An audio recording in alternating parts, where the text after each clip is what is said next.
Stories. Locally, there has been a $25 million marijuana haul in quarantine. A 19-year-old man has been arrested for allegedly raping a drunk 16-year-old girl. And in regional news, Antigua and Barbuda may soon pardon foreigners who have overstayed their time in that twin island Caribbean nation.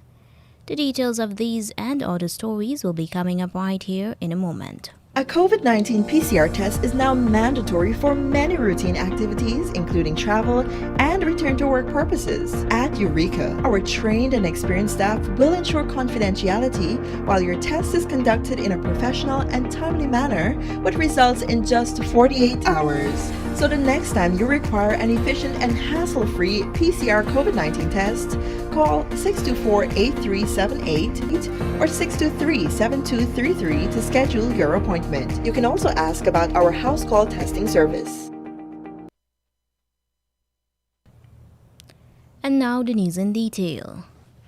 The Customs Anti-Narcotics Unit, CANU, has seized 80 kilograms or 176 pounds of marijuana with a street value of over 25 million Guyana dollars.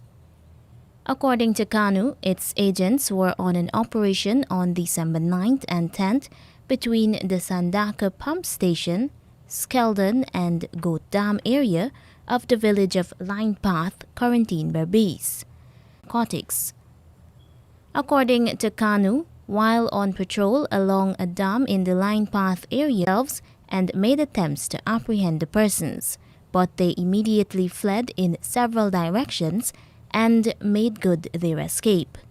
The officers reportedly said they combed the area where the persons were seen and discovered 4 brown salt bags containing 28 parcels containing cannabis wrapped in transparent plastic. The cannabis parcels were transported to the CANU headquarters. Police are searching for a man who allegedly killed a gold miner of Latham.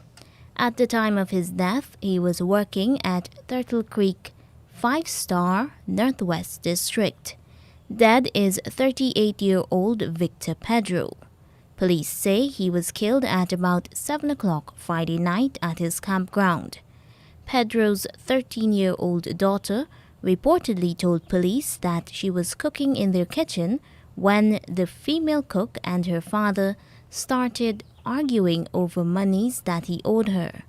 As a result, the suspect, who is the cook's reputed husband, got involved.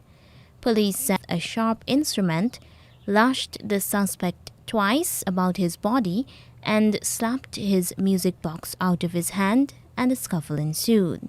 Pedro's daughter, according to police, further claimed that she ran away but within minutes returned, where she saw her father with a gaping wound to the middle of his head and another to his left side face. The girl said the suspect, according to his daughter, confided in her that the suspect inflicted the wounds on him before he succumbed. The body was examined by ranks and 2 deep wounds were observed to his head and to his left side face. A 19 in police custody in Region 9, Upper Takatu, Upper Essequibo, because he allegedly raped a 16-year-old girl after a drinking spree. Police say that while transporting the victim back home, the suspect stopped the car and forcefully committed the act without the girl's consent. Investigators were informed that up the victim at her home with his motor car, and along with 2 of his friends, they consumed alcohol. A report was made to the police and the victim was escorted to a medical facility where she was seen and examined. The Guyana Police Force said the suspect was contacted and told of the allegation of rape and cautioned, but he denied. He was placed into custody pending investigation. And now in regional news. In Suriname, 15 persons are now homeless. We have to be flexible enough to allow for some formal integration of these individuals in the society as we seek to get the vision of all. So I will certainly speak further on that issue of a possible amnesty. Both Prime Minister Brown's Antigua and Barbuda Labour Party and the opposition United Progressive Party have over the years leveraged the votes of immigrants closer to general elections. And now for the international news, the latest bulletin from the BBC World Service. BBC News. Hello, this is Jerry Smith. 8 pro-democracy activists in Hong Kong have been given jail terms of up to 14 months for defying a police ban on an annual commemoration of the 1989 Tiananmen Square crackdown in Beijing. One of those sentenced was the media tycoon Jimmy Lai, who lit a candle at the vigil in June. Martin Yip reports from outside the court. Jimmy Lai, along with Chow Hang-tong, a lawyer, and Gwyneth Ho, a journalist turned politician, had pleaded not guilty. They were among 8 people being sentenced. In a handwritten note to the court, Jimmy Lai said, "If commemorating those who died because of injustice is a crime, then let me suffer the punishment."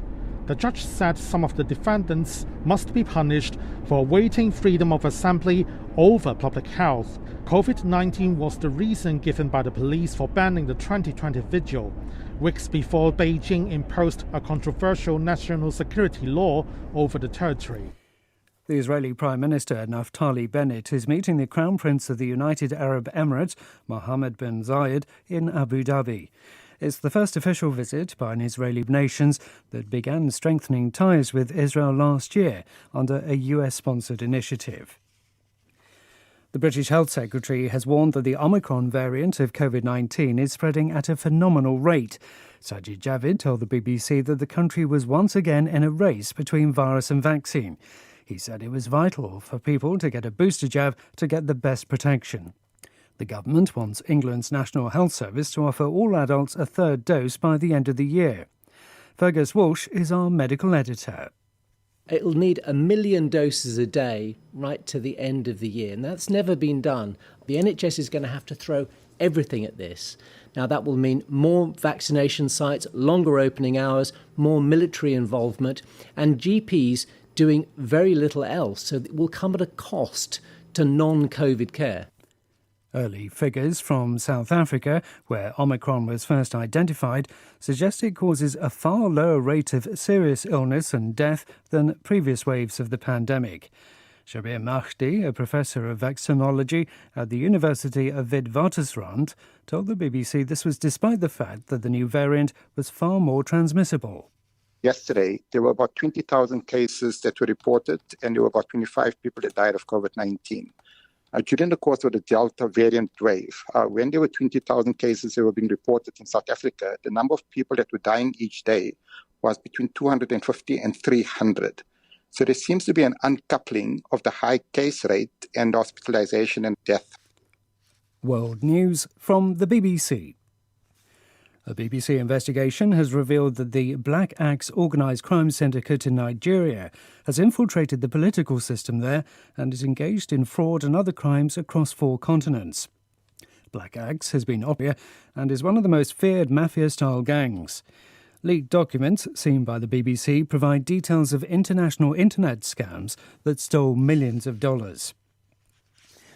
A UN meeting gets underway in Geneva today to discuss whether a treaty is needed to govern the use of lethal autonomous weapons. Sometimes described as killer robots, they use artificial intelligence to select, target and kill. Human rights groups are pushing for an outright ban.